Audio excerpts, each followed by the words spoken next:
Iran supreme leader Ayatollah Sayyid Ali Khamenei అంతర్క్రియలకు భారత ప్రభుత్వం తరపున ఉన్నత స్థాయి ప్రతినిధి బృందం హాజరు కానుంది.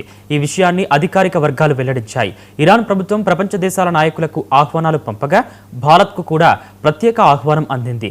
ప్రధాని నరేంద్ర మోదీని స్వయంగా ఈ కార్యక్రమానికి ఆహ్వానించినప్పటికీ ఆయనకు బదులుగా భారత ప్రభుత్వం ప్రత్యేక ప్రతినిధి బృందాన్ని పంపించాలని నిర్ణయించింది. ఈ నిర్ణయం ద్వారా ఇరాన్తో భారత్కు ఉన్న సుదీర్ఘ దౌత్య సంబంధాలు, పరస్పర గౌరవాన్ని మరోసారి చాటినట్లయింది.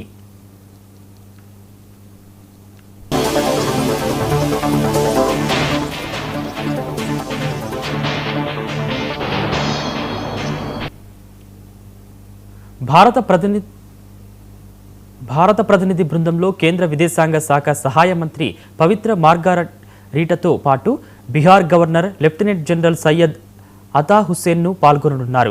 ఈ ఇద్దరు ప్రతినిధులు టెహ్రాన్ చేరుకుని భారత ప్రభుత్వం తరపున నివాళులు అర్పించనున్నారు. అలాగే ఇరాన్ ప్రభుత్వ ఉన్నతాధికారులను కలిసి సంతాపాన్ని తెలియజేయనున్నారు.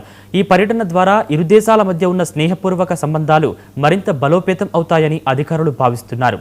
ఇరాన్ ప్రభుత్వం ప్రకటించిన షెడ్యూల్ ప్రకారం జూలై 4 నుంచి జూలై 9 వరకు వివిధ నగరాల్లో అంత్యక్రియల కార్యక్రమాలు నిర్వహించనున్నారు. జూలై 4, 5 తేదీల్లో టెహ్రాన్లోని గ్రాండ్ ముసల్లా కాంప్లెక్స్లో ఖమేనీ పార్థివ దేహాన్ని ప్రజల సందర్శనార్థం ఉంచనున్నారు. ఈ 2 రోజుల పాటు దేశ నలుమూలల నుంచి లక్షలాది మంది ప్రజలు వచ్చి తమ ప్రియ నేతకు తుది నివాళులు అర్పించే అవకాశం ఉంది. భద్రతా ఏర్పాట్లను ఇరాన్ ప్రభుత్వం అత్యంత కట్టుదిట్టంగా చేపడుతోంది.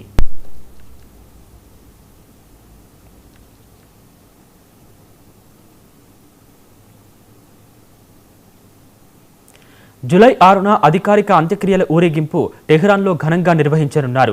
ప్రభుత్వ ఉన్నతాధికారులు, మత పెద్దలు, విదేశీ ప్రతినిధులు, వివిధ దేశాల దౌత్యవేత్తలు ఈ కార్యక్రమంలో పాల్గొంటారు. అనంతరం కార్యక్రమాలు ఖమేనీ స్వస్థలమైన మస్జిద్కు తరలిస్తారు.